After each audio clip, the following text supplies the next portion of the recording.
the injustice in this United States. We have a political prisoner in there for almost 50 years for something he did not even do. Demand justice to this day for the release of Leonard Peltier.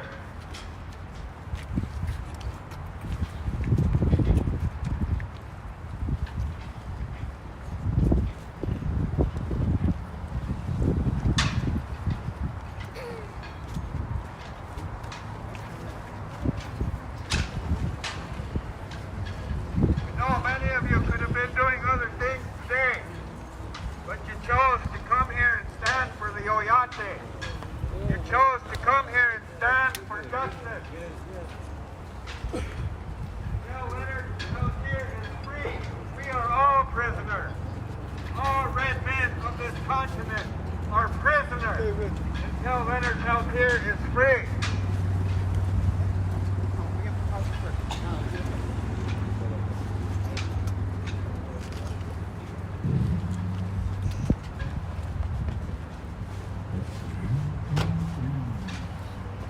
Leonard Peltier.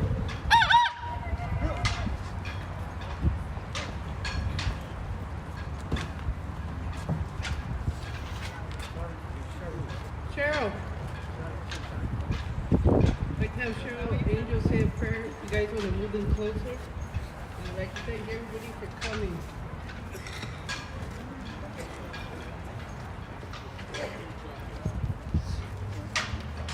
We're going to do a prayer. Come closer, you guys. Circle up.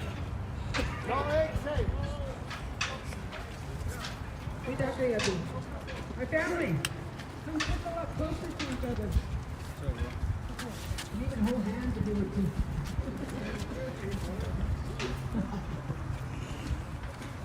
Everything that you heard Andy say is true. Leonard Peltier is innocent.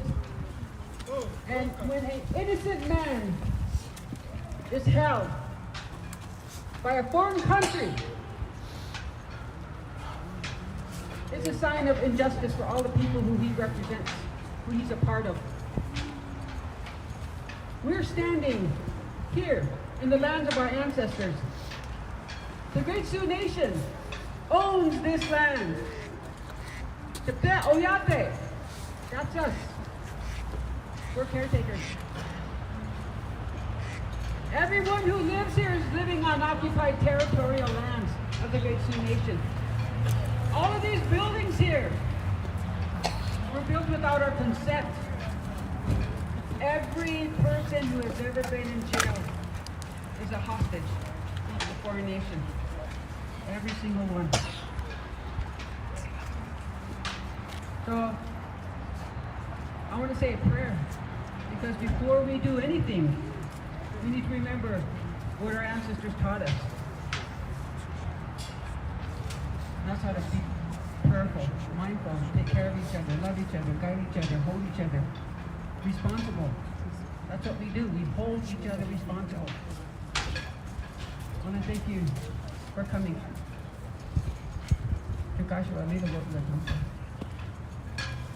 My name is Sarah Angel. Very small name, very small person. My heart is huge. Has room for everything. The heart of the people, the heart of the land is here. The heart of everything that is here. Our people have been defending this place because that's a job that you gave us to do. And we're trying our best, Creator, to do it. And this oppressive nation here, this bad nation, full of bad men, have surrounded us. And we're still here, Creator. We're still doing your job. The job that you gave to us. We're still praying. We're still taking care of each other. We're remembering everything that you taught us. I'm going to thank you for bringing the white buffalo capital into us. Teach us how to live. Teach us how to love in balance, in harmony. I want to thank everybody that comes to our side to be our allies.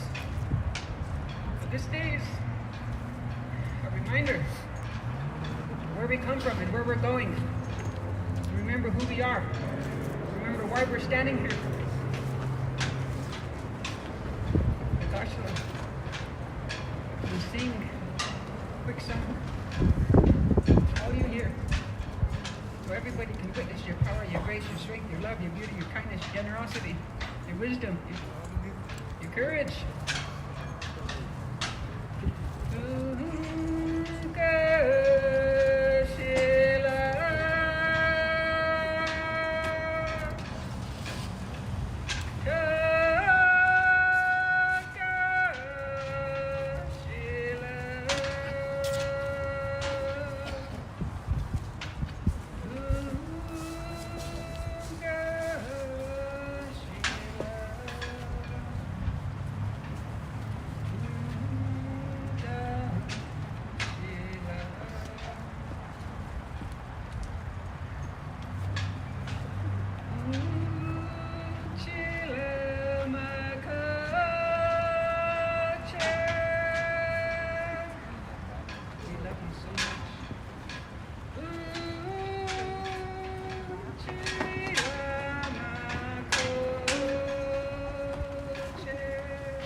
Everybody here has love for you, has respect for you. Everyone here knows you, remembers, continue to guide us, love us, protect us, continue cherishing us. Let those be the lessons that we give to one another. Let us love, let us cherish, let us honor, let us respect, let us hold, let us protect each other. Yes, we're surrounded by bad system, bad men, bad government, bad rules. We're hostages every time we go to that jail. For the liberation of all, for the beauty and the love of the planet to exist, we need to remain strong for the families, for our future, for our children. We need to stand strong. For Leonard, he's been standing and reminding us every year with his letters and his words and his paintings, every day. Creator, thank you for bringing him to us. Thank you for keeping him safe. Have pity on us, all of us. We ask all of these things in your name, your daughter's name, even your ancestors' name, our ancestors' name. Thank you.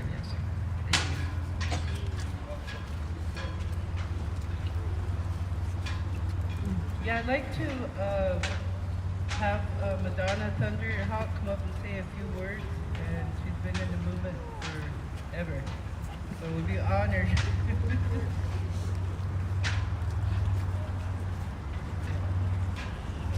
Hello. Yeah, I guess, one of the originals, still walking. But I've been to many of these over the years. If not all of them, but several. Maybe I've missed a few in the past few years. But anyway, I just wanted to kind of put my comments into question. Leonard's been locked up for what, 48 years? I mean, there's people that have killed, murdered, that are walking the streets. Leonard's never been charged with harming anybody. He's not being held for murder. He's being held for political reasons.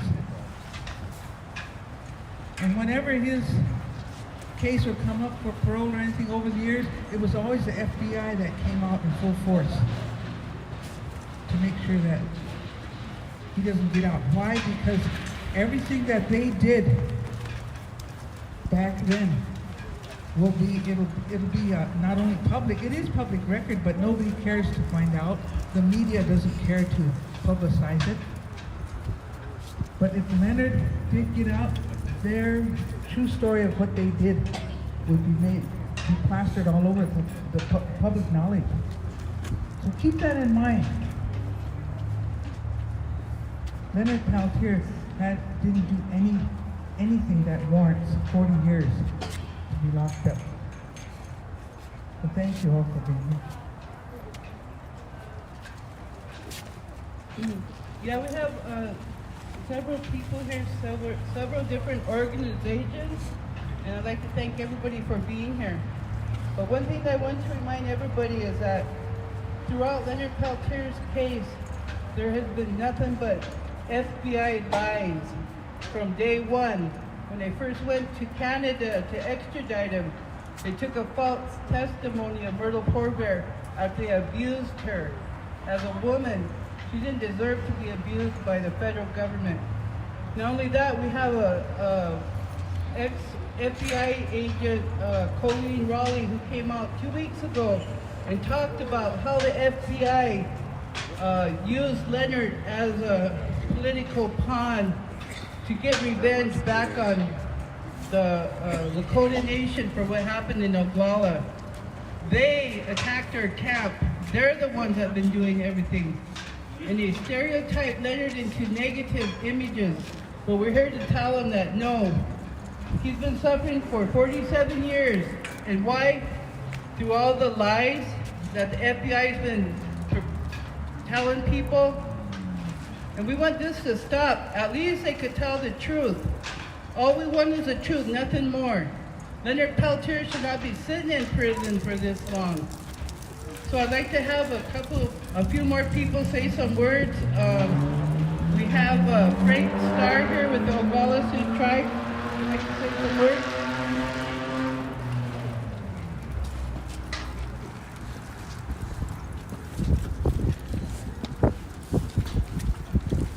Good afternoon, everybody. My name is Frank Starr. I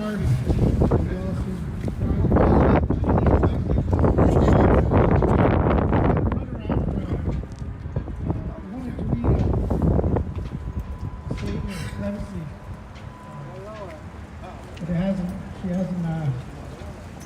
But she hasn't got back yet. I wanted to wait for a little bit here, so when she gets back, I'll read that. But one thing I like to say is, my family were AIM. My mom and dad went to jail, AIM. The late Frank Starr comes out senior, Della Mae Hicro. They were strong supporters of AIM. My grandparents, where the shootout happened, where the shootout happened is my grandparents' ranch. And I have been down into that camp when I was a little guy. I remember that. And I remember a lot of the AIM members, the Tokala, back in those days. So we were pretty strong back then in the Oglala area. So we were basically I forgot what my train of thought here was. But anyway, yeah, back in the 70s, we had no protection. And a lot of things were happening back then. So the people took a stance. And they reached out to AIM, from my understanding. And when they took that stance, a powerful thing happened.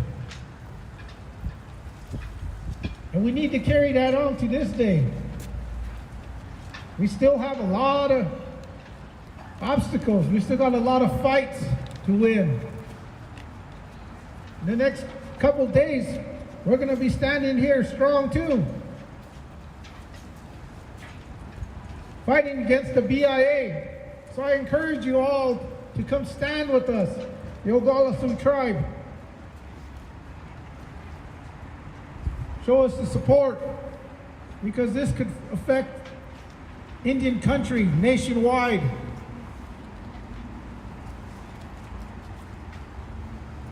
So I want to read something.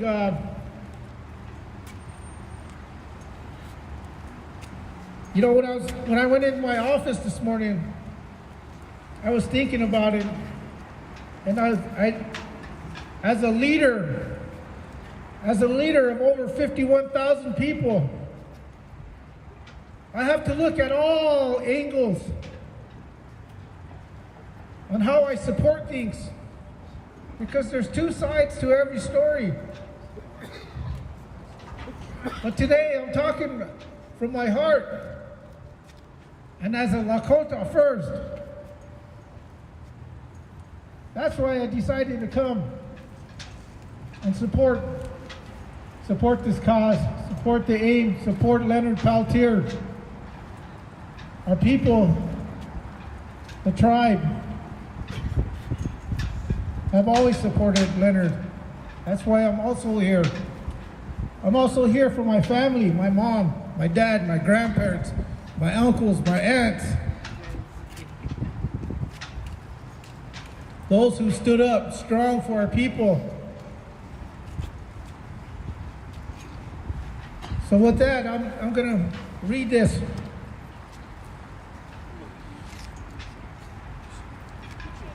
Okay, this is a clemency request for Leonard Peltier to Honorable Joseph Biden Jr., President of the United States, the White House, Washington, D.C. Dear Mr. President, the Pine Ridge Indian Reservation is home of the Glala Sioux tribe. In 1976, 2 FBI agents were killed on a reservation at the Jumping Bull residence near Oglala, South Dakota. Leonard Peltier was subsequently convicted for killing 2 agents and is currently serving a life sentence in federal prison. He is now 78 years old. The basis for this request for clemency for Mr. Peltier is articulated in the July 9th, 2021 letter of address to you from James H. Reynolds, who serves as a United States Attorney for South Dakota from 1976 to 1982. Relevant excerpts from Mr. Reynolds' July 9th, 2021 letter are as follows. I was the United States Attorney whose office held the prosecution and appeal of Leonard Peltier's case. I write today from this position, rare from a former prosecutor, to beseech you to communicate or to commute the sentence of a man who I helped put behind bars, which time and the benefit of hindsight, I have realized that the prosecution and continued incarceration of Mr. Peltier was and is unjust. We were not able to prove that Mr. Peltier personally committed any offenses on the Pine Ridge Reservation. As a result, we shifted the stance on the theories of guilt throughout the prosecution and appeal. First, we pursued a deliberate ambush theory against Mr. Peltier's co-defendants, who were found not guilty by reason of self-defense. Then, in the prosecution of Mr. Peltier, we pursued a deliberate execution theory. Finally, on appeal, we pursued the theory of Mr. Peltier was an accomplice under an aiding and abetting theory. Notwithstanding the fact that his co-defendants were found to have acted in self-defense. The final theory of Mr. Peltier's conviction now rests is that he was guilty of murder simply because he was present with a weapon at the reservation that day.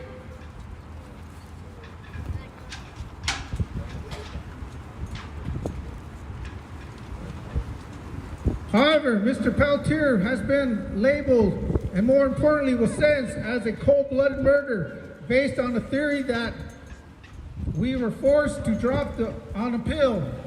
He has served more than 46 years on the basis of minimal evidence. The evidence that occurred and the lives that were now lost, that were lost on the Pine Ridge Reservation that day are a tragedy. However, throughout Mr. Peltier's prosecution and appeal, there was little or no consideration given to the FBI's role in the creation of the dangerous conditions present on Pine Ridge.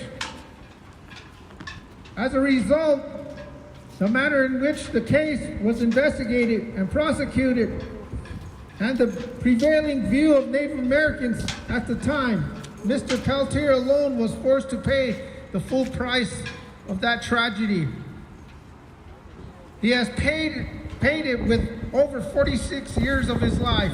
He is now 76 years old and in failing health. I believe that a grant of executive clemency would have served the best interest of justice and the best interest of our country.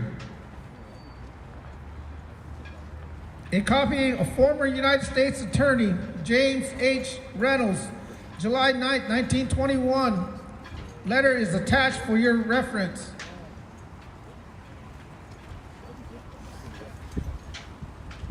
Mr. President, as you know, the Constitution grants executive clemency to the United States President that includes presidential pardons or commutations of criminal sentences.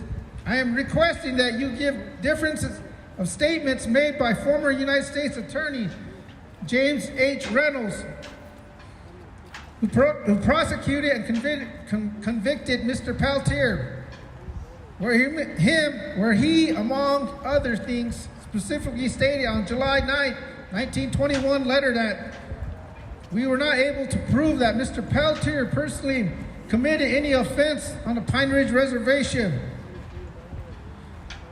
And the final theory on which Mr. Peltier's conviction now rests is that he was guilty of murder simply because he was present with a weapon at the reservation that day, and that the prosecution and continued incarceration of Mr. Peltier was and is unjust, and that Mr. Peltier's sentence should be commuted, and that he should be granted executive clemency. Based on the former United States Attorney James H. Reynolds' statement, the Oglala Sioux tribe also urges that you grant executive clemency to Mr. Peltier, who is now 78 years old and in failing health. Sincerely yours, Frank Starr comes up, Tribal President, Oglala Sioux Tribe.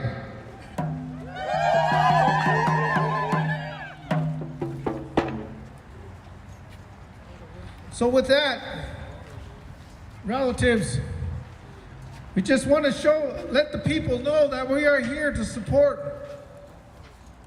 Leonard Peltier. And it's time that we are heard. For decades, we've been ignored. We've been set on the back burner. In this modern age, it's time to stand up. We're done talking. We got to take action. So with that being said, on Tuesday, we're going to take action. We'll be in court here. We're going to sue the BIA over the lack of law enforcement on a reservation. I've asked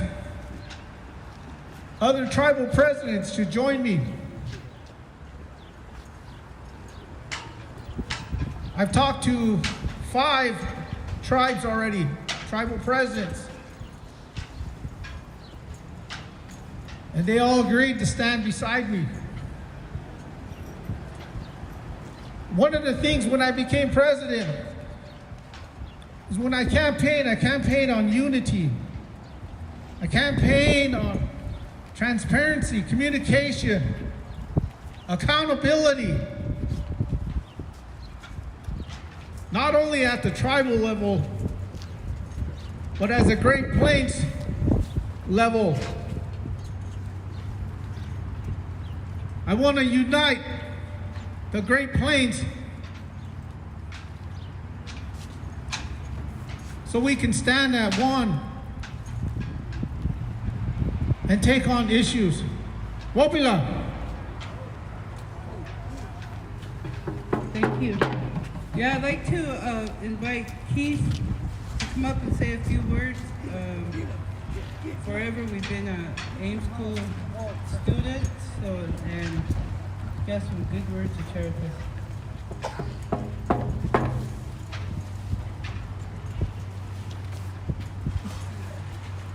I want to thank everybody for being here today first. And I have some elders here that I very deeply respect. And they were part of the movement all throughout the life of the American Indian movement and our people's struggles here. And so to you, I want to say thank you for what you've given to me, my identity.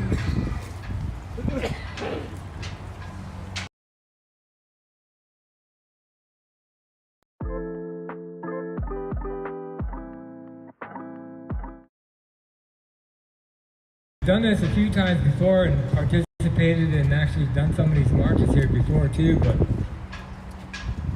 so I stayed up really late last night trying to figure out what I was going to talk about here today.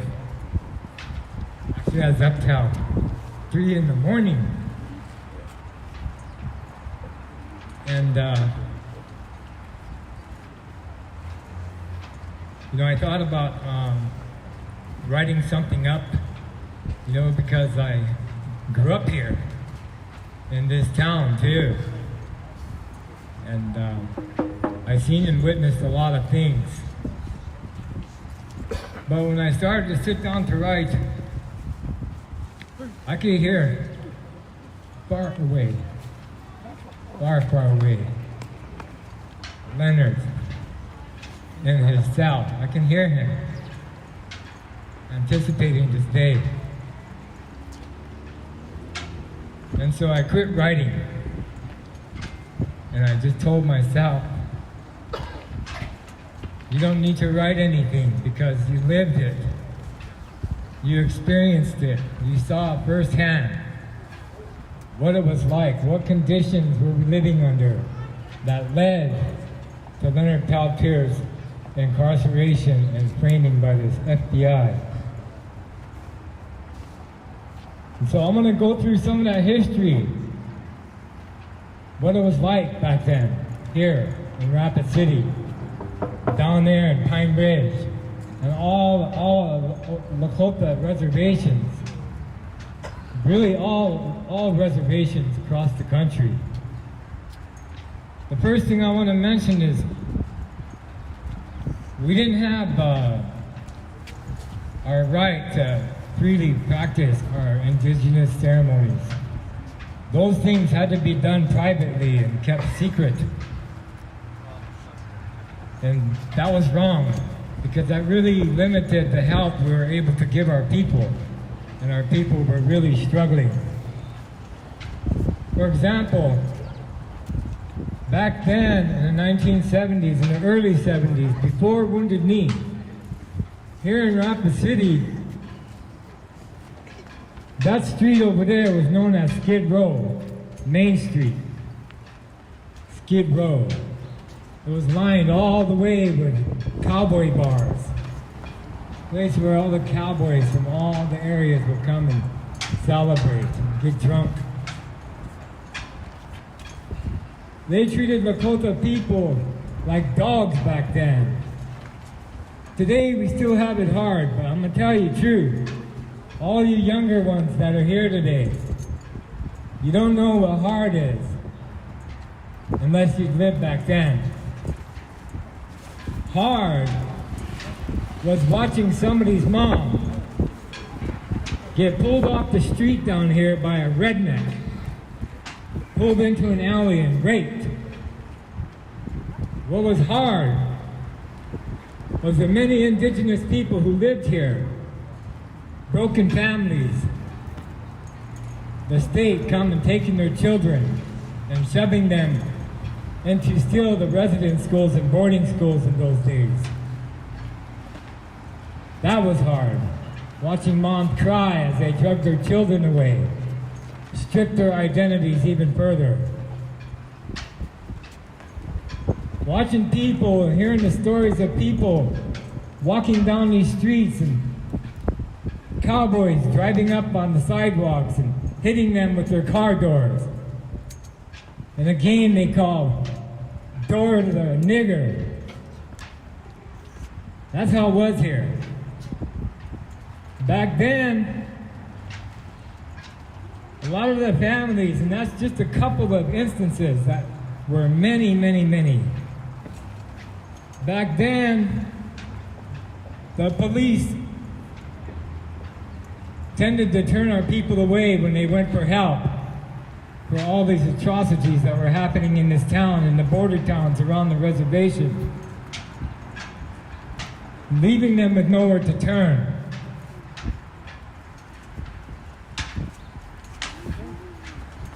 The FBI,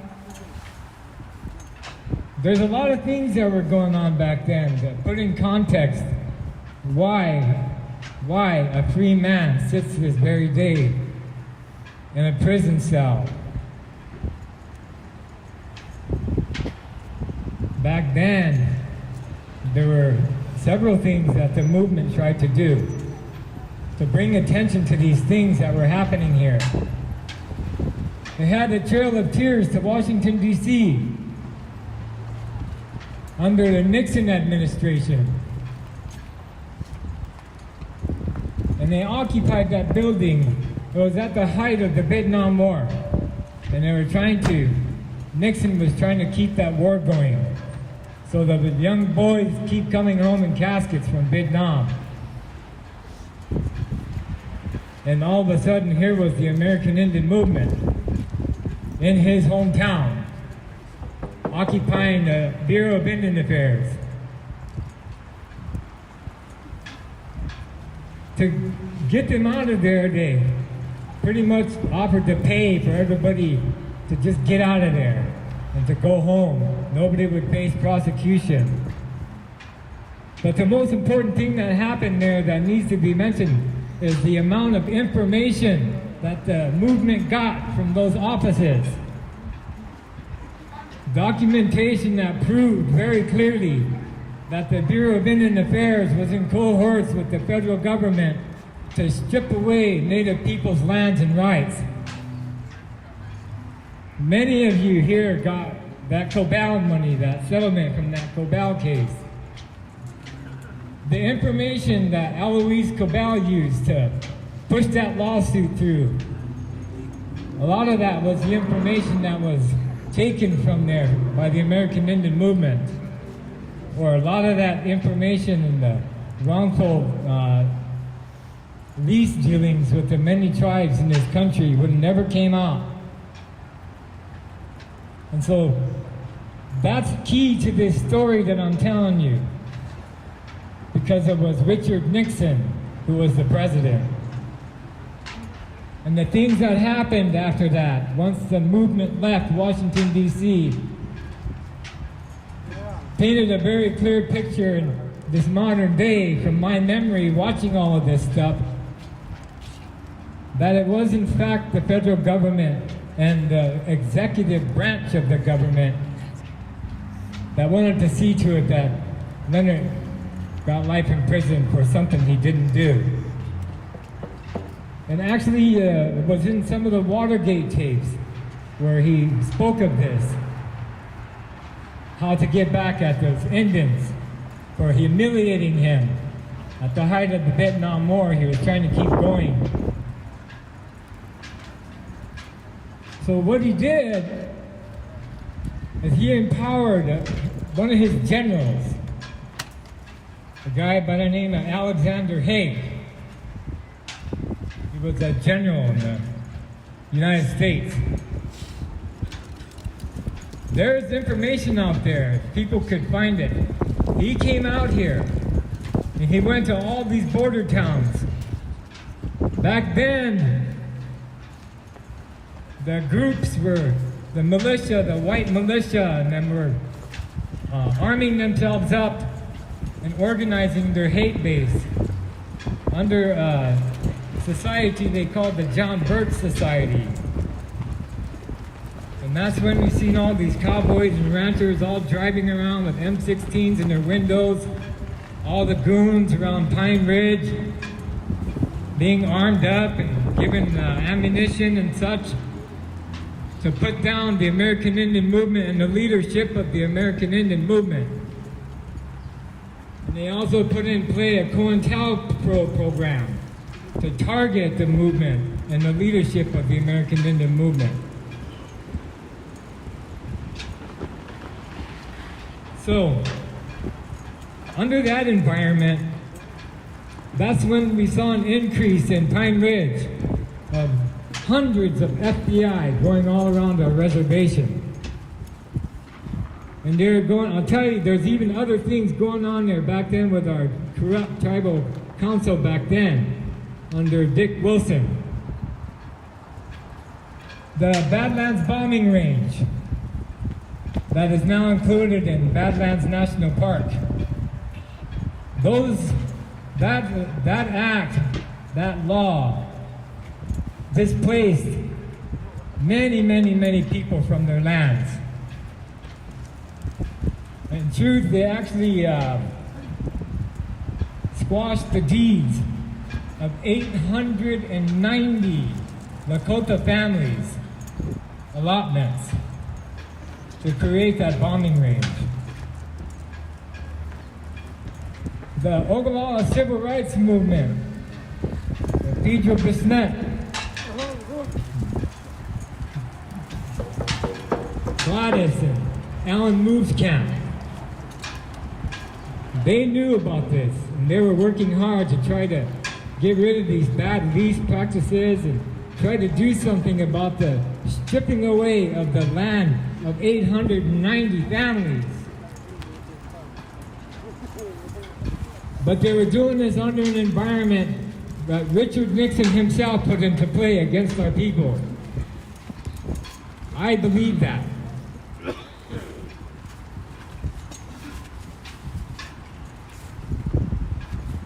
Now, I wanted to talk a little bit about Leonard, about his case. I heard several people talk for him, and there's some key things that I think needs to be mentioned that to help you understand more clearly the situation with him. Now, you heard briefly about the other two co-defendants that were tried in Iowa, Dino Butler and Bob Robidoux. That trial ended in an acquittal. They were able to prove a self-defense theory. And they were able to do that because in Cedar Rapids, they were able and allowed to talk about the conditions that the FBI created on the reservation. So many people were so scared and being beaten by goons and shot and killed by goons. There was over 60 people killed down there and around here in a reign of terror after the occupation of Wounded Knee. Over 60 people.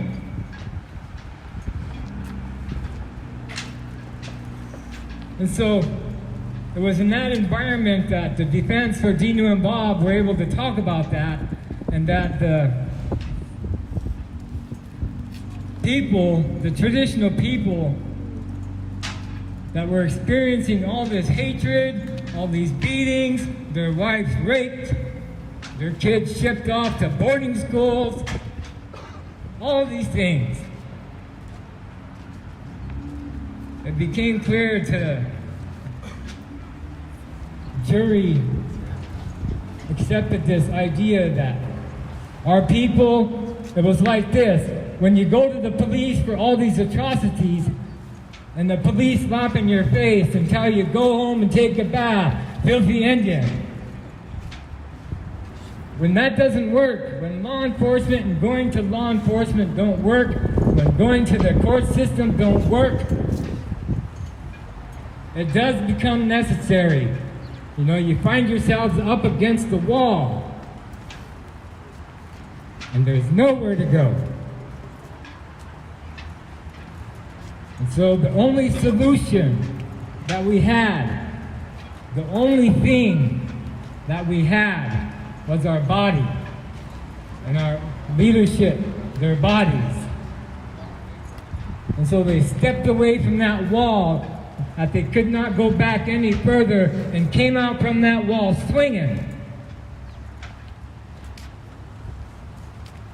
And they proved that in Cedar Rapids, that our people just had no choice but to fight. Nobody was listening to us. Leonard and all the people that were at that, what everybody calls the Jumping Bull Ranch that day, they were there defending people and protecting people. There were young children there, families, all traditional people who only wanted to get together and pray and protect themselves from the huge force of FBI's that were dominating the reservation.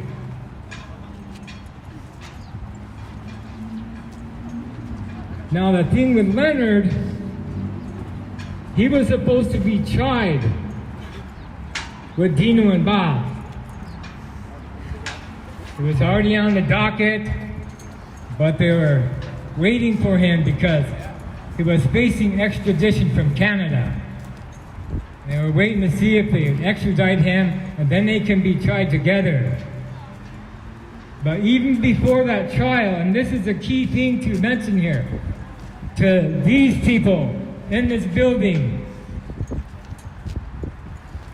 before the trial, the FBI from here, from this office, went from here to Fargo, North Dakota to meet with a judge up there.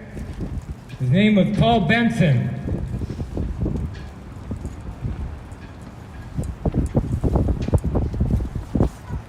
And so, the defense for Leonard wasn't allowed, once he was extradited, mind you, the extradition was based on false affidavits from people that swore they knew Leonard, but I don't want to talk about that. We know Leonard's innocent. But that's the trickery, and those things are going to come out. There's still hope. There is hope in this commutation of sentence for Leonard and finding executive clemency for him. There's still hope because of what I'm talking about. Because Dino and Bob, when they were indicted, when they were let go, found not guilty of those charges, then the only other two people, because there were three people that were placing on the scene with those feds, Leonard, Dino, and Bob. Dino and Bob were found not guilty, so there was no longer a co-defendant. Only Leonard. Now, when they transferred Leonard's case to North Dakota, that judge, Paul Benson, he should have recused himself from that case right there, right then. And he should have recused himself because it's illegal for a federal agency or prosecutors to go judge shopping. That's illegal. You can't do that.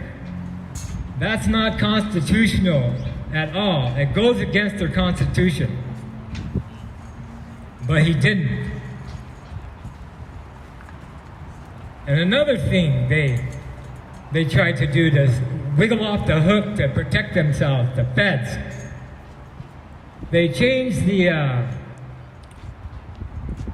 charges on Leonard from murder to aiding and abetting. And they were going to try to convict him for simply on this aiding and abetting charge.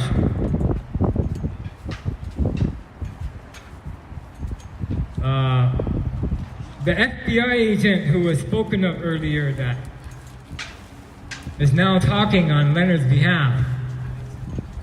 The evidence they're talking about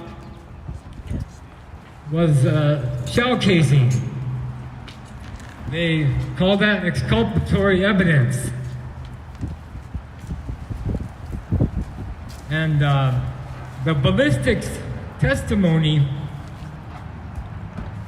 that all has been discovered now, and that the FBI admitted that they couldn't prove that Leonard had anything to do with that, because the ballistics didn't match his gun. But the defense is still not allowed to use that exculpatory evidence. But they can. That's the key here. They still can. It's still not too late. And the reason they can use that and bring that evidence out is because Paul Benson should have recused himself from the case. Because also, had they known and put forward that exculpatory evidence there, they wouldn't have had a case against Leonard.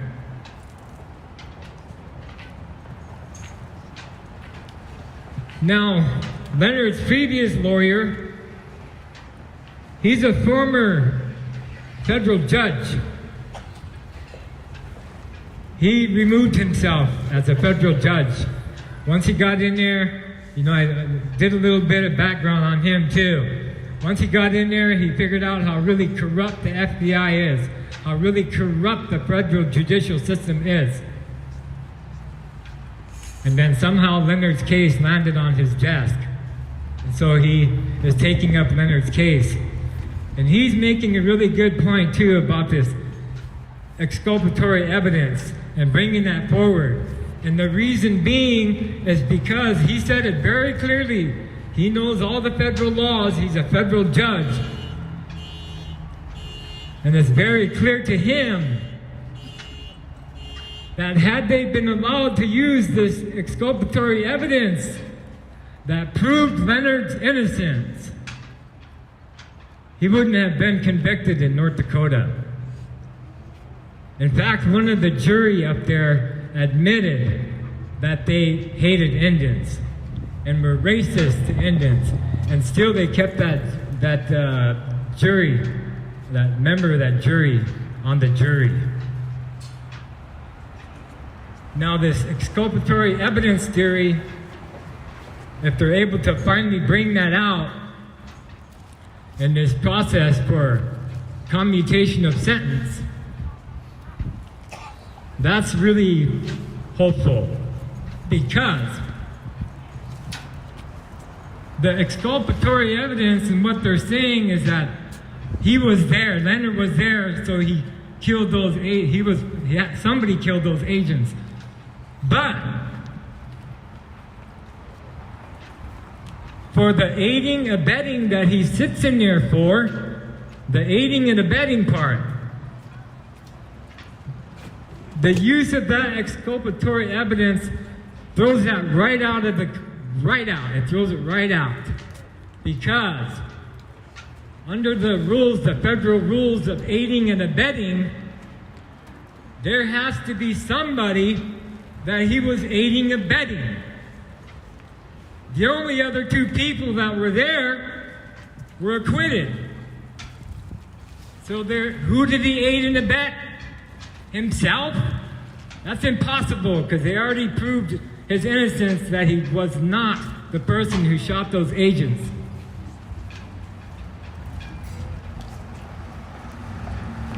Leonard is now 78 years old, almost 50 years inside the prison. Leonard just wants to come home.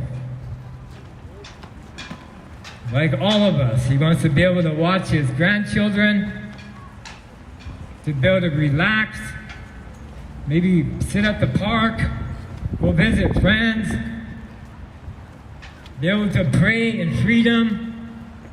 Almost 50 years he hasn't had that. For what?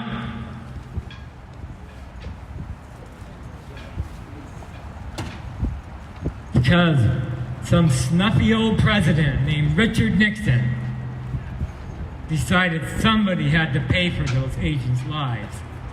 He started that ball rolling. Let's make no joke about it.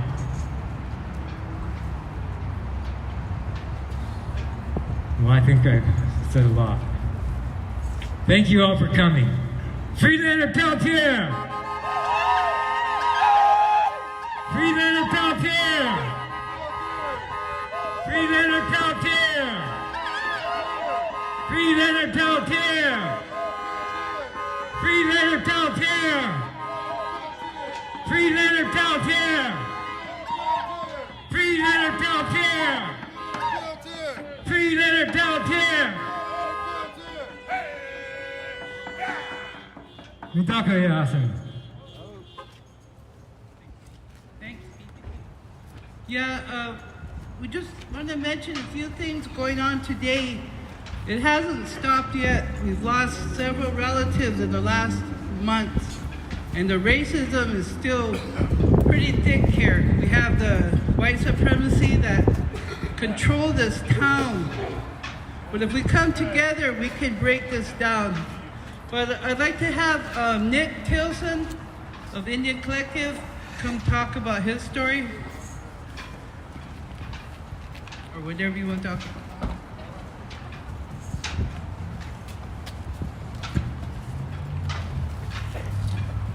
Hamadaki Nick Tilson Amatrape Chantel Washanape Chuzapolo. It's good to be with all of you here today. What I wanted to talk about today is whenever we talk about Leonard's freedom and his fight for justice, a lot of times what we don't talk about is that it wasn't just two officers, FBI agents that were killed that day. One of our own people was killed that day. Joe Stunts was killed that day. And he was murdered. He was murdered by the United States government. And to this day, his murder was never investigated. They never put any resources whatsoever into Joe Stunt's murder. And everything that, like she was talking about earlier, about the conditions at the time, that tells you something. That tells you that they were not interested in finding out the truth. They weren't interested in bringing justice. The FBI was never interested in bringing justice in this case. And so, to the family of Joe Stunts and everybody that mourns him, I always like to remind that he lost his life that day, and there was never any justice for him. Yet all these resources were put in to look for justice for the FBI agents. All these resources were used for the purpose of not only persecuting Leonard Peltier, but building a narrative about the American Indian movement. Building a narrative that the American Indian movement were criminals. Building a narrative that they were violent, when the fact is that they were revolutionaries. And many of those revolutionaries and elders are standing here today. And any time that us younger ones get up and share anything, we have to recognize and also apologize before our elders for speaking before you. And so I both, in the same breath, apologize for speaking before you, and at the same time, I'm honored to be standing here and thanking each and every one of you for the stances that you all made, because it built the foundation that we stand on today. the many of the fights that we have been fighting today wouldn't be possible without the leadership of the American Indian movement, without the sacrifices of those who have come before us, without the lives that were given, and without the freedoms that were given in the process.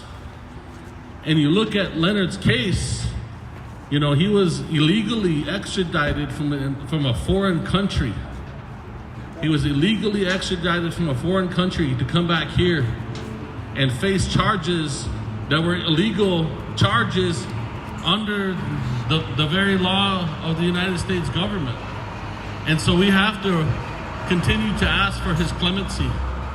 And right now, the Biden administration, they talk about justice. They talk about racial equity. They talk about righting the wrongs of this country. But when you have the longest existing living indigenous political prisoner in the history of the United States still incarcerated to this day, that's not justice. We need to see action by the White House. We need to see action by the Department of Justice. And we need to call for his clemency, because Leonard's case is a microcosm of all of the injustices that have happened to indigenous people everywhere, and the injustices that continue to happen to indigenous people today, that they're interested in one-sided justice. And now you've had former federal judges, federal prosecutors have come forth. Even the FBI field agent out of the Twin Cities came forth and said that Leonard Peltier should be freed. And so, as this administration continues to look into the injustices that are happening throughout this country and throughout society today, we need them to look on this case, and specifically, we need the Department of Justice to respond and to move the case from the Department of Justice over to the White House so that it can be considered for clemency. But right now, the Department of Justice is sitting on their feet, are sitting on their hands. We're seeing inaction by the Department of Justice. And right now, they could take action. All throughout this country today, there's many marches, there's many rallies, there's many people calling the White House. And people say, well, what could they do? Well, the Department of Justice can transfer the clemency file to the White House, and then the White House can consider clemency for Leonard Peltier. And so these are things that are important, because as Native people, we're interested in the totality of justice. We're interested for there to be justice for Leonard, because if there can be justice for Leonard, then there can be justice for all of us. And the United States government isn't done coming at us as a movement. They're not done trying to prosecute our people. We've seen them prosecute many, I look around in this circle, and many of the people here, including myself, have been prosecuted by the federal government to try to lock our people up so that it stops us from rising up. And the United States government, led by the FBI, waged a war on the American Indian movement and led a war on American Indian people, and that continues to this day. And so we're here and have come together once again. You know, now 2, 3, sometimes 4 generations deep have been calling for the clemency of Leonard Peltier, because we believe that he deserves that freedom. We believe that he deserves that justice. We believe that the next generation deserves that justice. And we're going to keep fighting for Leonard Peltier. We're going to keep fighting for the liberation of our communities and our people, no matter what. Free Leonard Peltier.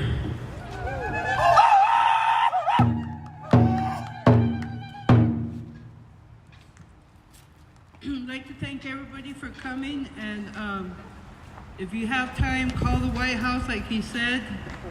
We're going to have a dinner up at OLO. You want everybody to come up and warm up, and 48 years is too long, and federal lie has been going on for generations. Time for a stop to genocide. I'd like to have a closing song.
Pelón, pues.